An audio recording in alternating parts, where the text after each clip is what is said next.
নমস্কার বন্ধুরা, আমি সাগরিকা। দুয়ারগোড়ায় চলে এলো দুর্গা পুজো। আজ হয়ে গেল মহালয়া।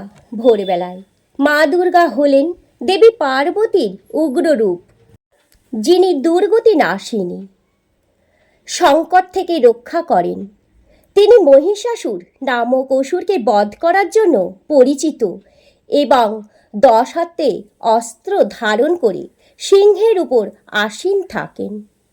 দুর্গাপুজো হল এই দেবীর 10 দিন ব্যাপী উৎসব, যা শরৎকালে পালিত হয় এবং অশুভ শক্তির বিনাশ ও শুভ শক্তির জয়কে বোঝায়। দুর্গা ও মহিষাসুরের যুদ্ধ।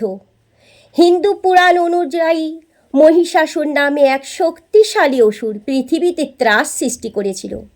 তার অত্যাচারে দেবতারাও ভীত হয়ে পড়েন।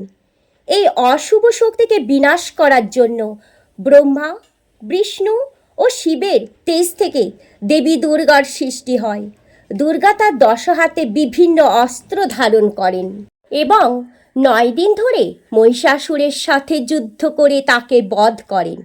এই যুদ্ধে বিজয়ের দিনটি হল বিজয়া দশমী, যা বিজয়া দশমী নামেই পরিচিত। দুর্গাপূজার তাৎপর্য। দুর্গাপূজা কেবল মহিষাসুর বধের গল্প নয়, এটি অশুভ শক্তির বিনাশ এবং শুভ শক্তির প্রতিষ্ঠার প্রতীক। এই উৎসবটি নবদুর্গার ও প্রতীক, যেখানে দেবী দুর্গার 9টি রূপকে 9 দিনের প্রতীক হিসেবে বিবেচনা করা হয়। এটি একটি অত্যন্ত গুরুত্বপূর্ণ উৎসব, যা জীবনে শান্তি ও আলো নিয়ে আসে। তোমরা কি জানো দুর্গা ও পার্বতীর সম্পর্ক? পার্বতী হলেন শিবের স্ত্রী এবং গণেশ ও কার্তিকের মা।